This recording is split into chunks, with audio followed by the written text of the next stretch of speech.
Welcome to Peace, Perspective, and Poetry with our hostess, Shanique Adele. Welcome, everyone. Hello, it is great to be back again on our third annual Peace, Perspective, and Poetry. Everyone, give a big round of applause for yourselves for tuning in, and we have a very special guest. I can't wait to introduce. Woo! All right. So it is that special time again, everyone. So I just want to say our founder of Peace, Perspective, and Poetry, Miss Donna. Miss Donna Robb, please say hello to our lovely audience. Greetings, everyone. I'm Dada, and thank you for joining us for another segment of Peace, Perspective, and Poetry. And just want to remind everyone that peace is a thing that we are and who we get to be every day in life. And so sometimes someone might ask a question of, well, does that represent peace? We get that this is about the option or the opportunity to recognize how often peace is there and waiting, and how often it waits for us to recognize that it exists. And so this show that we have is just to keep that in the forefront for us to recognize that it's something that we get to embrace and to help to spread to others. Yes. Thank you, Miss Donna Robb. Wise words as always. Love hearing from you. So, again, I did mention earlier that we do have a very special guest with us. So, everyone, with further ado, please, everyone, wait and cheer for Mr. Javier Armando Rivera. Woo! Thank you. I really appreciate it. I'm very humbled. Thank you for thank you. I appreciate it. Thank you so much for joining us on this evening on this lovely Sunday. You are quite the accomplisher, aren't you? So, those of you who do not know, this man is very talented right here. He has been an international DJ. He is an artist. He is a poet. He's a published author. He's also a father. Like, what else haven't you done? I drive Uber. So, Uber driver. All right. So, you are also known as AKA the Brass King. So, where did you get that name? Where did it first come about? The Brass King is actually an acronym. It stands for Bringing Real and Soulful Sounds Kicking in Next Generation. It's been an acronym because of my choice of selection. I've never really been the run-of-the-mill DJ. Oh, okay. The selections are basically pretty rare or hard to find, or things maybe people forgot about, and that's kind of where it's from. Okay. I like that. Acronym's pretty badass. Okay, love it. And I love the hip hop in the background. So I see hip hop still runs in your blood. Okay, so you are Brooklyn born, correct? Correct. Yes. Brooklyn born. Right. After that, after Brooklyn, it was Miami for about 20 years. This is actually one of the murals that were published in the book that came out of Brooklyn. Okay. So take us back to New York at first. So because I know you grew up in Brooklyn, then that's where you were born, and then you came over to Miami, then you went over to Atlanta. So take us back to New York at first, like around how old you were and like the influence. I know you did grow up around the hip hop culture when it was just starting to rise and emerge, correct? Right. So as a young person, it was a b-boy, starry-eyed b-boy. I was into all of it. I was consuming all of it. It was funny because when I look at what they call the top pop charts for like 1985 or 84, I don't remember any of that music because it wasn't being played. What I was listening to wasn't on the radio. It didn't even have a market. It was just something that we only had access to, and it was very unique. And in that is where all the artistic expressions come from, being a writer, literally being a writer, to being a writer, to being an artist. So again, it's all of that where it comes from the same culture. It's all part of my same culture. That's true. I see you got us a little bit of, graffiti in the back. You want to just kind of show everybody so we can kind of see it all, if you don't mind? Sure, actually. Actually. Okay, nice. Yeah, actually, what I do is, this is my black book where I keep a lot of. Lovely. So what you end up doing is you create like basically a collection of drawings, which end up right. Let me see. Oh, that is phenomenal. That's me right there. She's so cute. That's my inner spirit. So it's just, again, just being a b-boy growing up in New York, that this is a lot of the influence. But then also the drawings that came out of the book is actually influence of what's happening in my current life. But for me, growing up in New York, that's a big foundation, a big root of who I am. It really is. Right. That is awesome. So I hear that you were also a part of like a dance hip hop group called Plan Beats. Yes, Plan Beats was. I wasn't at that part of my life. I wasn't the creative at that point. I was actually told to be the manager. The reason they asked me to be the manager because I had a stern attitude, but the official term I think they used it was asshole. I think that's what they said. Okay. Well, you got to be an asshole to manage. Right. So that's basically where that came from. But being that crew is actually the same crew that. So did you also? Mm-hmm. The same crew that's still doing the same thing that we've been doing then, except we all do the adult version of it all. And I'm grateful that we're still connected and we still collaborate on things from time to time. Oh, that is awesome, because it's so hard to keep in touch with people nowadays, especially living in big cities like New York, Miami, LA, Vegas. Really hard to keep in touch. So that is really nice to hear that you guys still keep in touch and all that and collaborate. So in New York, did you used to ride the trains or anything? Like, were you like a true New Yorker? You rode the trains, you did the sidewalk thing or taxi? As a young person, absolutely. That's all I knew. I didn't know anything else but the train. I never had a driver's license when I was living in New York. Now, living in New York now, because that's where I currently live right now. Actually, I had the opportunity to ride the train a couple of days ago, and that was a bummer. Actually, it was different. It wasn't the same. It just had a different energy, different vibe. And I watch how the current municipalities use our artistic expression, where we used to choose certain spots on the train because it would catch your eye. Now advertisers do that on the trains instead. So it's kind of a unique twist. Oh, that is awesome. Would you believe, John, silence, please. I've never been to New York. I haven't been to New York yet. Every time I tell people, they're always like, oh, I'm just like, I'll get there eventually. So what are some New York things that stand out to you as far as the culture, as far as hip hop, you think anyone like a tourist like myself would go, things that certainly represent New York that you think I would be into, or like any tourists? The best thing I would recommend, and for any city, walk. Just walk, and just walk into regular places and talk to the regular people that are working on the street. They're going to tell you where the food is. They're going to tell you they're going to tell you, like, just do that. But if you're going to get in the car or the Uber from door to door, you're not going to have that experience. It's not going to be the same. That's been my MO. Wherever I've traveled, I get out and I walk. And, sometimes when you walk, you leave your name on certain things, so it's part of the culture. So since I see, like we have the graffiti, you grew up around hip hop and stuff. So, and there's plenty of graffiti on New York. Would you say, did you do any of those things yourself, kind of graffiti on the wall? Yeah, I've been guilty of defacing somebody else's property at times. But the idea of that is you It have to get. wasn't defacing, it was art.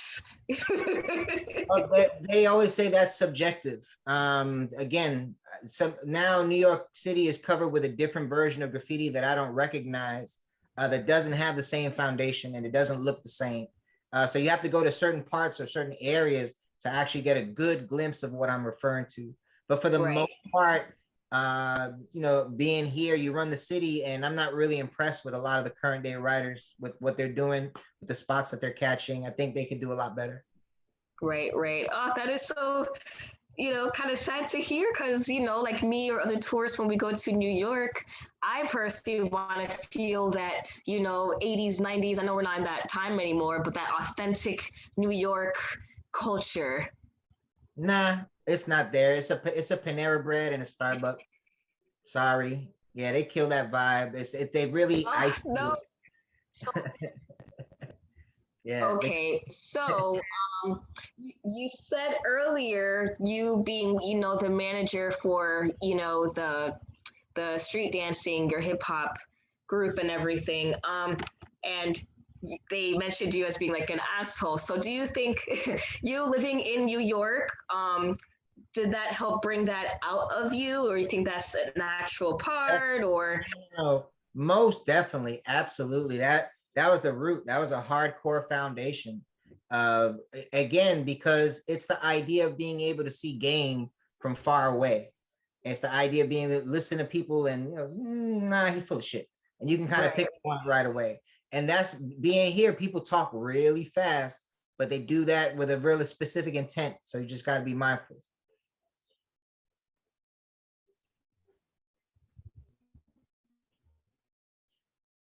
Because really the first time I've heard that, like I know New Yorkers, they've, been quick, everything is fast paced, Right. and they tend to have a very tough exterior kind of thing. So what do you think kind of brings that out of people, and what that brought you out, like as far as the culture that, that kind of helped, that you being like an asshole and being in New York and that culture, how did that help being you like a better manager and, you as a better artist? It had a lot more to do with being around people that had what you had. People always say that you're surrounded by, the 9 likenesses of yourself, where if you're surrounded by 10 broke people, you're number 11, because Right. just who you're surrounded by.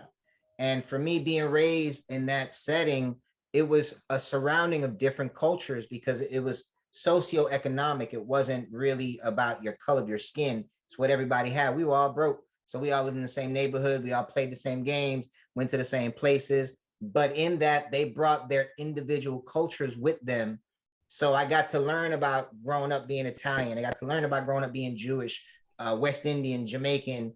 So all of a sudden, being Latino, speaking English, speaking Spanish, it's multicultural. And that brings everything back to hip hop. Again, there's a lot of different elements. There's a lot of different facets to it, where it creates its own, it creates its own culture. It goes right back to that. And growing up, taking that with me and living in Miami, that was a unique thing to bring with me because it wasn't common. So Right. see that a mile away, how this cat talks, how he dresses, how he runs game, how his business doesn't look like anybody else's business. So in Miami, we were responsible for creating a lot of firsts in a lot of different avenues. One of the first real hip hop clubs in Coconut Grove, the first jump offs in Wynwood before it became our Basel. So we did a lot of things that for me set a stamp. And even now, for lack of a better word, the culture is mad strong. The brothers haven't stopped. They've passed on the torch. So even though we might be the 40s and 50s, there's young cats in their 20s and 30s. They're running game now, and they're still doing it under the same umbrella. I love how you talk. You still call them cats. I love it. I love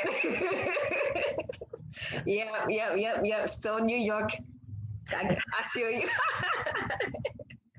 No, I love it. Believe it or not, like I love of, you know, like old school hip hop and everything. And I mean, I didn't really know much about it because I grew up in Miami. But when, you know, MTV was MTV back then, the real MTV where they actually showed you real music videos, not like the garbage how it is now where they just kind of show like reality shows.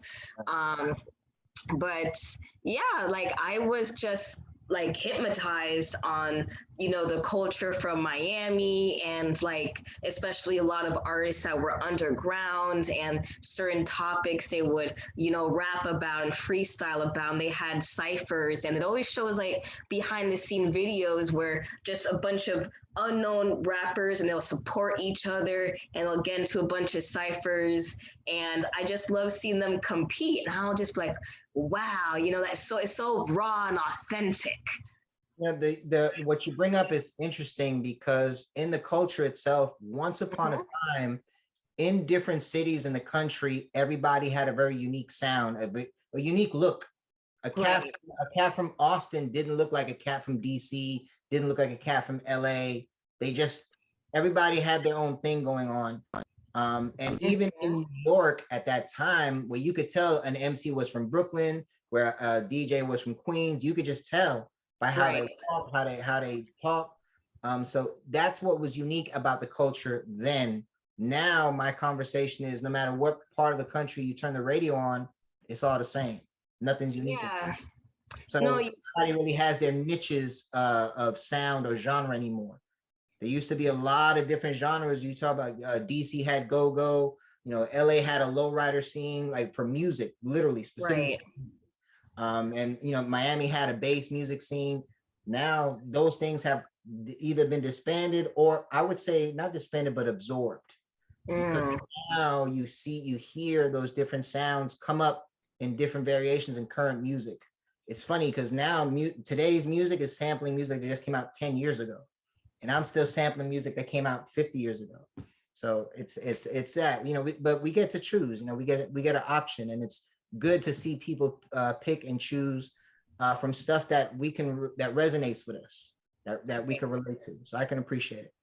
no, it's definitely true with what you're saying, and it's really funny. I just had this conversation, you know, with some friends the other day, on how, you know, the music industry now, because like you were saying, back then in like the 80s and the 90s, they had, you know, people and artists, they were more authentic, you know, and they did have their own individual style, their own individual sound. So an artist came on the radio, you heard their voice, and boom, you know exactly who that is.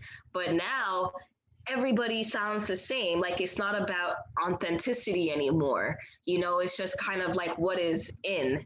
I'll go a step further, and I'll say it with a little bass in my voice when I say it. Yeah, give us that bass. Where are the masculine voices that sing? Oh, honey. Oh. You just preach, brother, preach. Mr. Javier has spoken, aka bass. Woo! I'm just saying, like I don't I hear so much and I get in trouble for when I say it. I hear a lot of androgyny when I hear music. There's no distinction Mhm. anymore. Right. No, I know where I definitely I know where you're going with this. I'll I'll see if I can go a little bit further. Um, I'll go a little bit further because I know what you're trying to say. So I'm gonna try to say it without saying it, but okay.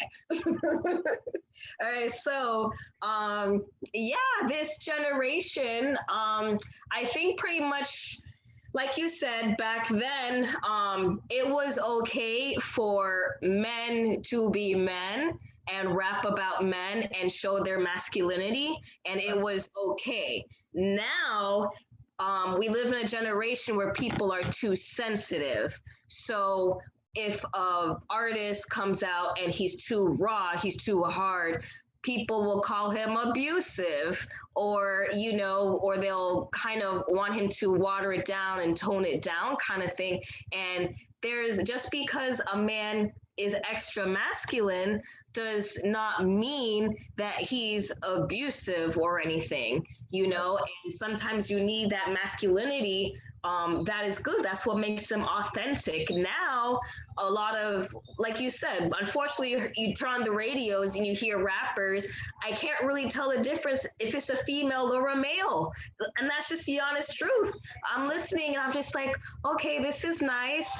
And then I'm just like, yeah, I'm like, whoa, whoa, whoa, this is a girl? This is a Even girl? in the same respect, the female MCs sound Mhm. just as hard as some of the dudes. Exactly. It's like the roles have crisscrossed. They want the females to be more masculine and they want the men to be more feminine. So, but that's another topic I get ready for. Mr. Javier has spoken all, but I personally agree. You know, like it's so I feel that we should have a balance. You know what I mean? If you, it's okay. Like I do like where we are in a generation where people are a little bit more woke, so and a little bit more accepting of differences and everything. So because we don't need to, for an artist to be classified as a rapper, he needs to be hard, you know, and raw and stuff. If he wants to be soft but still, you know, is bringing up topics and lyrics that people can relate to, then that's great. Same with the female, you know, but don't totally erase the masculine artists, you know, because some of us, especially us females now, you know, like we enjoy the hardcore, raw, masculine. Okay, yeah, the hardcore, masculine, raw, authentic, you know, male rappers. There's nothing wrong with that. And, you know, same with the female, like TLC, like the reason they're one of the, you know, best, actually the top singing R&B female group of all time is because they were so raw and authentic. You know, like they stuck with who they are, they're true to who they are as women, as artists, and they weren't trying to be hard. They had a good balance of, you know, speaking the truth, but still keeping that soft feminine sexuality that represents a female. You know what I mean? So I think if we have a balance, but I definitely agree with you on that. You know, you turn on the radio nowadays, it's just like, hey, I rolled it on, and you don't know if it's a girl or a guy and everything. These guys be like, hey, how you doing? I am going good, hey, baby. And it's just like, is that a girl, a guy? And then even with the style, I'm just like, still, like, even when you see them in person, is that a girl or a guy? Like, you know, and I don't know. It's kind of like, is it still hip hop? So I don't know. Like, what does hip hop mean to you that you think this generation is lacking? I think it's across the board. It's not just what the generation is lacking from hip hop. They're lacking foundation. The kids have access to everything, but have no experience with anything. Right. They can tell you anything you need to know. They just don't know how to apply it. Right. And there's a distinction when you start having that conversation when it comes to hip hop. I was just having this conversation with my fiance regarding the Versus show that they had with KRS and Big Daddy Kane, where they brought out another side, even in the series of verses of what that looks like, where they brought out the DJ, they brought out the B-boy. Now the only part that was missing was the graffiti writer. So Right. I won't be surprised if you see that in another series, because again, I believe that going even before their verses, when Jadakiss was the MC on the previous one, he called out the other crew for not even rapping. Like he brought it back to where you guys got to be real MCs. This is hip hop. You can't be lip syncing on stage. Like that's sucker shit. Yeah, Like that's foul. Like what? I know that that's industry standard now. That's regular. That's normalized. Not a culture. So even when you saw the last show where Kid Capri stepped out of line and DJ Scratch wanted a battle, that's the culture. Right. That's what it looks like. This is where we come from. So when you ask me what's missing today, ultimately that part, there's a lot of current artists that could never come near that stage on so many levels. Right. They wouldn't go near it. And because you have to be able to do that.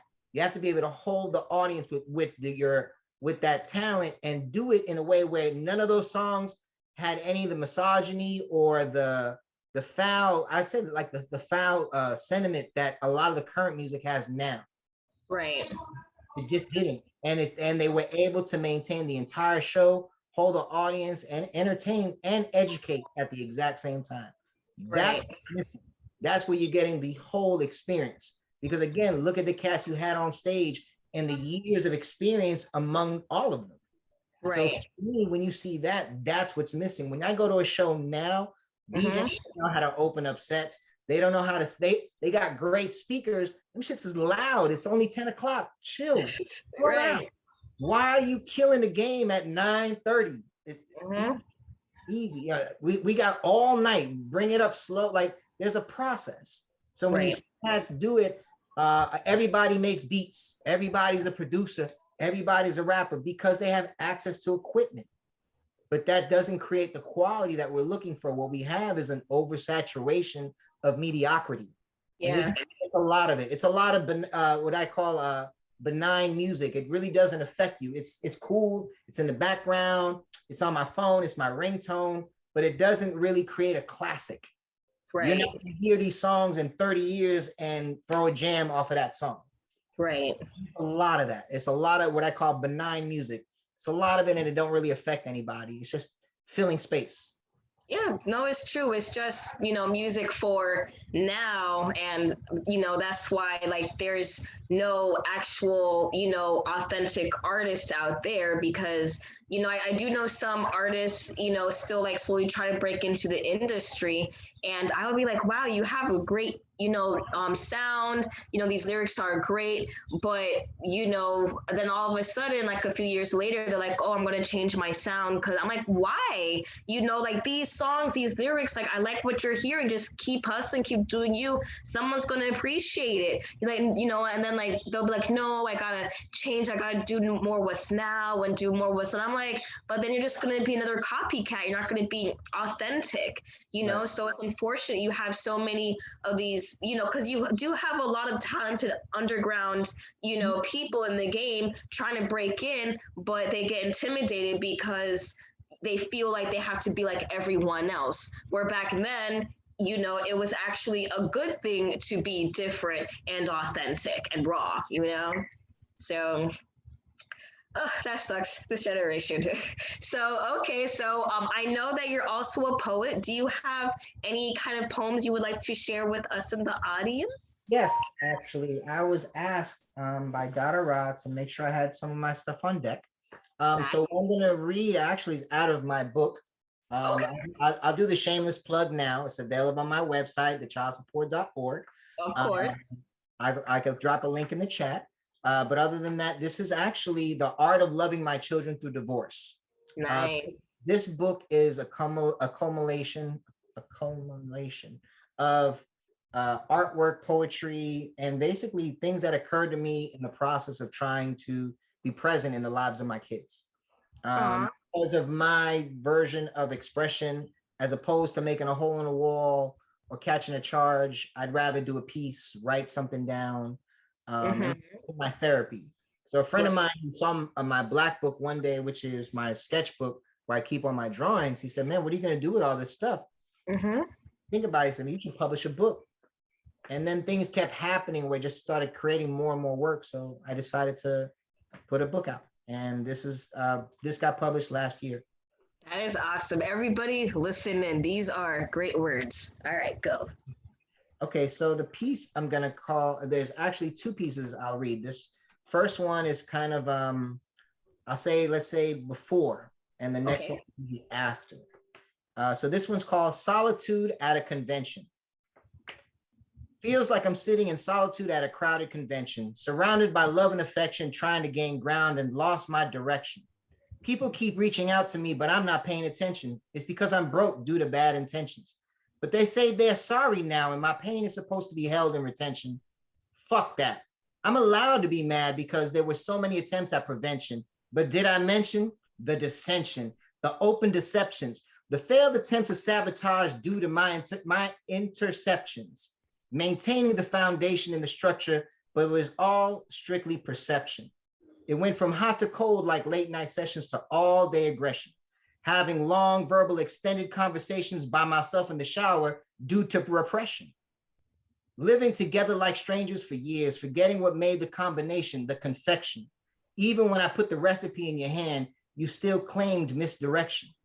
Abuse and neglect at the hands of the man that once paid attention because he was showered by your affection, but it's the fifth element that you're forgetting because all these worldly views let in of no substance and cognitive dissonance, detaching from reality because of its inconvenience, not accepting truth because of the vocabulary chosen, your eyes wide shut to the fact that you were even chosen, forgetting the lineage of which your blood flows in, generations of women with no men in homes that children grow in, never being met halfway with the children they're rearing, speeding away recklessly with emotions doing the steering, crashing upon impact with no hopes of persevering, a gloomy future is leering, an absent father and no figurehead for the kids to revere in, no voice of authority to strike fear in, the hearts of the little ones who grow hearing, that no respect needs to be given, no loyalty or gratitude needs to be displayed because the father didn't stay with the person who kept threatening to leave him anyway.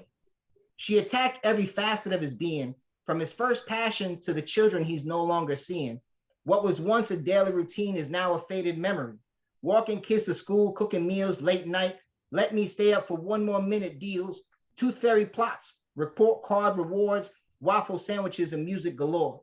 Distant feelings that leave me sore, tired and hurt, make me bury my head in work, one day blurs into the next, looking forward to the space where your head can rest, no longer feeling the pressure of having to choose between two people who still have so much more to lose.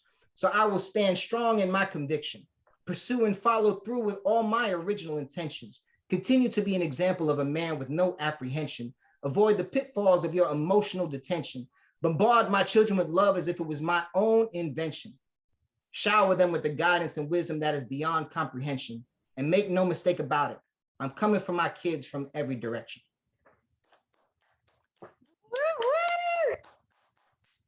Jazz hands, everybody, jazz hands. That was the Brass King, everyone. Thank you. How many children do you have? I'm sorry. Oh, how many children do you have? Right now, I'm gonna say it like that. Right now, I have 3, Okay. with one currently on the way. Congratulations. Yeah, I have my son. I say like my son is due in January, so we're very excited around here. We're planning, we're making big plans. So okay, so that's a good segue to the after. Now I get to do an after. So Okay. this is another piece out of my book. This one's called Simone.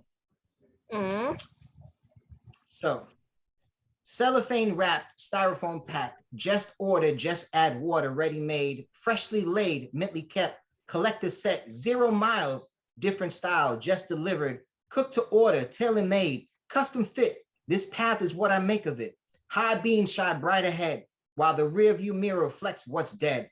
My past in ruins like landmarks, new start, new parts, blank pages, fresh cases, under new management, recently acquired, old staff fired, all new hires, ready to lay new tracks, plenty of room for vocals to stack, brand new cables and empty racks, moving straight forward, no looking back, new memories to be made, lifelong if well played. It's a new season, fresh rain leaves new flowers made. It's time for a new reign. No more pain or struggle, new man formed from the rubble, life changes, new phases, put down my old torch for my new flame. Same name, but the game has changed. Feel like a brand new writer with old fame. Completely uncharted, nothing the same. All new pictures for empty frames, like a child seeing the sun for the first time. Eyes wide open with no fear of going blind. Consumed by a vision, gotta have a house to raise kids in. With a front yard for laying with trees that give shade to playing, together making our house a home for them to want to stay in. Thank you. Thank you. Is everybody jazz hands? Love it, love it, love it. Oh my gosh. Like I just love your poetry. You know, every Friday they have open mics and everything where we have different artists come in and everything, those lounges. I just love going there. Just hearing your words just make me want to go. Because I haven't honestly gone in a few Fridays, you know, pandemic, and they haven't really been open a while, so they're slowly starting to open back and everything. So I just love it. Your words just flow. I feel like I'm in New York. I feel like I'm just one of the people that want to just be in the ciphers and stuff. I feel like I want to battle somebody, but I've never been to New York, so I'm just a fraud. Like. No, I appreciate it. Thank you. Thank you for giving me the opportunity to read my pieces. It's funny because I get different aspects. I get opportunities to DJ. I get opportunities to record music. I do poetry, do artwork. So I'm really blessed in that respect. I'm really grateful. Awesome. So as far as the two different poems that you explained to us and you were nice enough to share, where was your mind space? Like, where did you feel inspired to write the first one and the second one? I know obviously a big portion, you're definitely influenced a lot with your children, of course. So, you know, what about it just brought inner peace? You know, like where were you at that moment? Because obviously the poems were kind of different, but they were the same, but right. Different. So I just want to know, you know, the differences to you where your headspace was. Well, the first one was at a space where I felt I was surrounded by a lot of people who cared about me, but didn't understand what my experience was. And no matter how much I tried to explain it to people, I was very misunderstood. I felt like I was asking for help, but people kept telling me nothing's wrong. Like that was my version of it. Right. So I was grateful for the people around me, but I couldn't get them to understand what I was experiencing, because I guess for me, I couldn't articulate it. And so the therapy or the piece of it all, to bring it back to that, is the actual writing and being able to articulate it in a way where not only can I convey what I'm feeling, but make people understand. So right. By giving somebody that, oh, that's what he means, or that's what he's talking about. You know, I try not to be literal, but at certain times I have to be direct. Right. So, there's no point in beating around the bush, or how I always say, when people are being polite, it's a nice way to be dishonest. Right. I'd rather just be straight up. No, and that's absolutely true, you know, which is why I guess, I didn't know, just over time, I just realized I kind of gravitate more to like my friends from New York and, you know, my Miami folks and stuff. I love my Miami people, but I'll be honest with you, like there's Miami, I don't feel there's a lot of authenticity, you know? So I'll make a distinction in defense of Miami. Okay. Okay, for people who don't know, when you go to Miami Beach, right, that's not Miami. Oh no, definitely not. What happens is a lot of people travel to Miami and only go to Miami Beach, never leave the beach, and then go back home talking about to Miami. And I'm gonna tell you, no, you didn't go to Miami. Well, for me, like I'm Jamaican American, so my background is Jamaican and everything. Mom, dad, grandparents, so forth, all grew up, lived, breathed, you know, in Jamaica, came here, and then I'm first generation and stuff like that. So I know that Miami is definitely a melting pot of cultures, but I do feel it's probably similar to Vegas, because I was just kind of like, I lived in Miami my whole life. You know what I mean? And I noticed that with other cities and other sports, and when I would compare to is New York City, I was just like, I never been to New York, but what I can, you know, even with people that have lived in New York all their lives and moved away, they would say, you know, maybe, oh, I hate New York, blah, blah, blah. But one thing I do know, and I'll give them props for, is that no matter what, they're always loyal to New York, no matter what.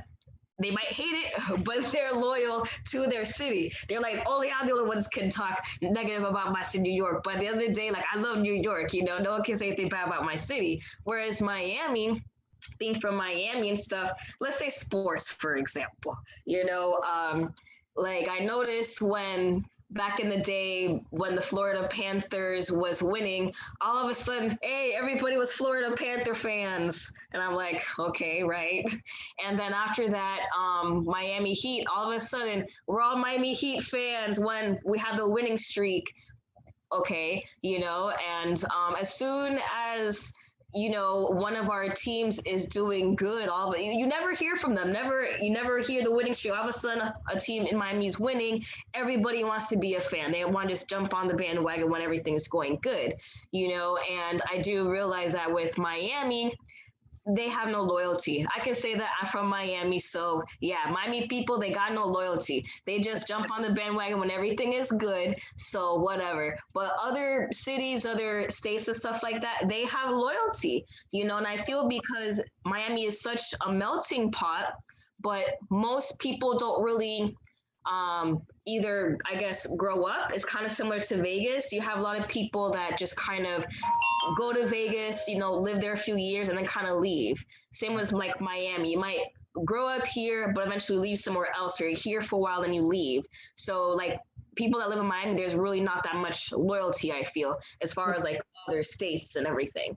I There's consider a there's a distinction, and I won't speak so much on sports because I really don't follow sports. But when right. I was there in Miami when the Heat started and when the Panthers were there, I was there for that. And for me, everything in Miami jumps on fanfare of whatever's current. Because exactly, no loyalty, no loyalty. Even in the music scene or as a DJ, I was DJing in Miami in the 90s and going into 2000 and so forth, and creating my own fan base and my own niche. But I would never garnish the money or the respect somebody would get from behind booking a DJ out of New York. Right. Like I would always get pushed to the side by the current promoter because he wanted to ride the current, whatchamacallit, of the DJ coming out of New York. And he would pop him double or top bill on the flyer, et cetera, et cetera. And it was terrible because that's what they would do in general. So when you talk about sports or the fanfare, it's Miami's mostly based of a lot of people from other places. Exactly. So with the people that are actually born and raised in Miami, like my man Brimstone, because that's his acronym, Brim. That's a different culture in and of itself.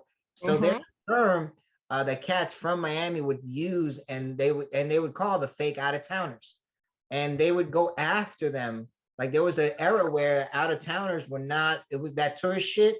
It was cool until they established new laws. Right. Right. No, that's a great point. Yeah, once they established this tourist law, like you can't touch the tourists, and if you do, like the crimes are escalated and the penalties are escalated. Like that was a game changer. But there was an era where tourism dollars weren't necessarily invited in certain neighborhoods. It's cool for over there, but keep this shit over there. And when they started coming over the bridge and they started coming to the neighborhood, it looked good. But then at some point, the laws changed for the tourism dollars to continue to flow. And then actually Miami became that. It became a tourist mecca after that. Now it's off the chain. Now it's like Disney World times 10 in Miami. It's worse. No, that's true. That's true. But speaking of music, do you have enough time? Can you be generous enough to share us one of yours? Sure. Let me see. Let me screen share. But first, before I do that, let me open this up. Hold on. Give me a sec. Let me get this set up here. I'm a horrible person to represent Miami. I grew up and live here, and I don't have much loyalty. Sorry. Okay. I'll give you a choice. I have current music that I'm working on right now, which I'd be willing to give you a sneak preview. Yeah. But you didn't hear the or. You kind of. No. Okay, you're right. Because I know you got like your old school stuff and your new stuff. I was gonna say whichever you felt comfortable. Okay. Let me see. Let's see. Here. Well, do we have enough time to hear both actually? Like maybe something old and something new? Yes, I can get away with both for the sake of it. Okay, so I guess I could screen share now. Okay. Let's set up. Okay, so let me do this share screen, right? Okay, Okay. you can see? Yes. All right, so now I could play from here.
Okay.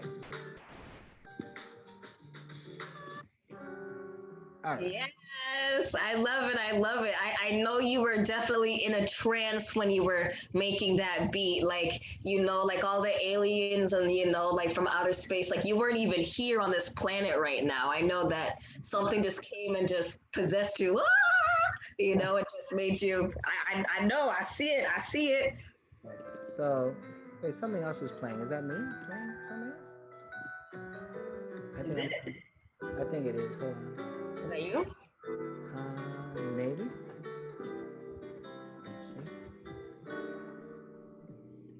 Yeah, it was. I'm sorry. That was me. Okay. No, that's okay. All right. That wasn't what I wanted to play. But okay. So now I'll play you some. This is published music. Okay.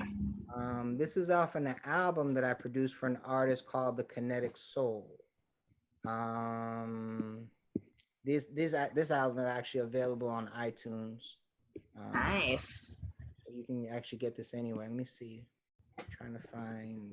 Yeah, there's one song I like in particular because I like the merge of the production and the vocals. It came out really nice. Okay. So let's see.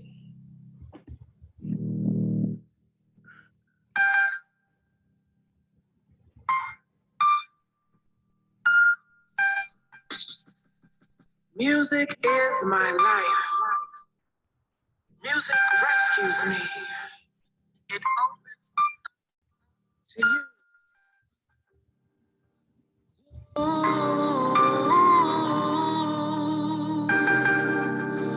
Whoa.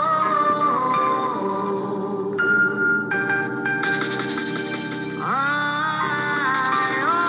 open up wide.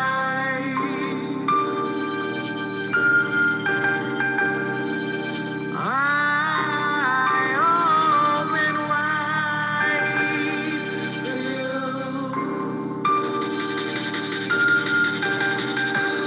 They always said I could sing, never believed it. Whatever offer they bring, I'd receive it. Never question who I really am inside.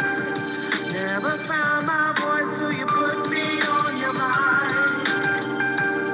You knew you had me when I spit it with no pen. Then you free me, release me, you save me, I need it. Wide open on your mind.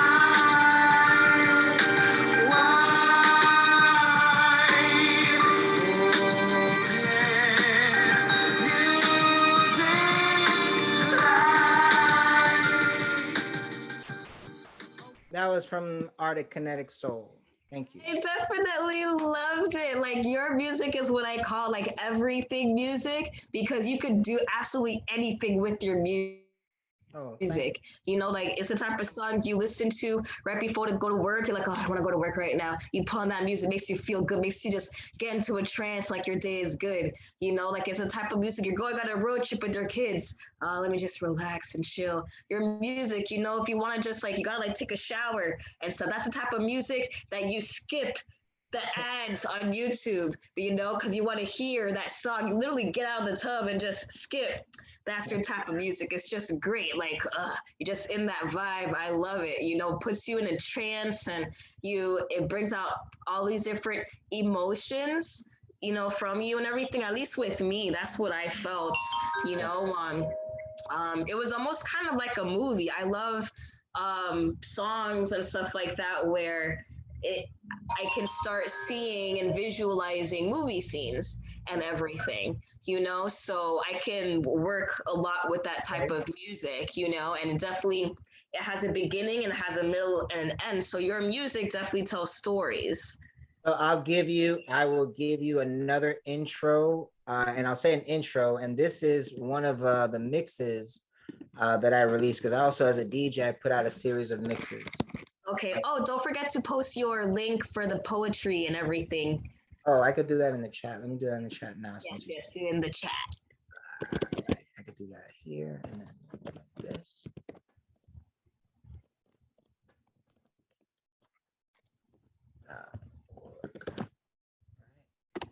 Yes.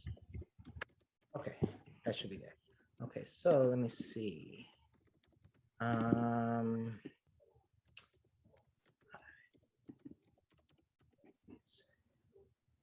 Sounds of Yep. hip hop. Okay, so let me preface this project, and I'll say it that way. This is actually an interesting project that I did with Brimstone. He's an MC out of Miami. Wait, where'd it go? I'm sorry. Just saw it a second ago. Here it is. So anyway, yes, and this mix is hosted by DJ Charlie Chase. This features a lot of amazing MCs, a lot of talent out of Miami. But one of the things that I got a reputation for as a producer and as a DJ was what you just described was creating visual music. So this is one of the intros to a mix called The Renaissance of Hip Hop, bringing it back to basics. So let me turn the volume up so you can hear it. All right. Merciful God, I have such need of your mercy now. The Renaissance of hip hop. Merciful God, I have such need of your mercy now. Above ground music. Let us not forget that we are the fortunate ones. Let us raise our wine to those gallant and extraordinary men we have lost, but who will be remembered for eternity, for eternity, for eternity. My friend, I know religion. Do you believe in anything at all? If you so choose, they may someday be yours to lead. With this title comes a sacred responsibility to protect, to defend, to value their lives above your own. Should they perish, to live your life gloriously in honor of their memory. It has always fallen to a few to sacrifice for the good of many. The world isn't a perfect place, but perhaps people like you and me and them can make it so. Who is this? It is said he has never been defeated in battle. It is said he is a great warrior. Brimstone 127. Why should I trust you? You're a traitor to your own people. I want peace. I've had enough. You should visit me. It's a magnificent place. Ordered, civilized, advanced. The greatest minds in all the lands have come together in one sacred place to help make mankind free. We are taking it back to basics. It's to lead them to their rightful place. Only then will their souls be saved. Then I shall grant his will. To free that mind of racism, fascism, schism. Cause this lecture I'm delivering with rhythm is about raising our children and finding freedom. All right. So that's a preview to an intro to a whole mix. That mix goes on for about an hour. I love it. Like definitely old school hip hop vibe, which I love. You know, I'm just here bopping my head. I love it. I love it. You know, it brings out like the peace in me. You guys hear me okay? Yes? You can hear me okay? Yeah, okay. Yeah, I think my Laptop is acting funny. I live in the boondocks, so connection. But yeah, your music brings out the inner peace in me and everything, all elements. It's like if I was angry, it makes me think. And then when you think, you calm down and you make good decisions.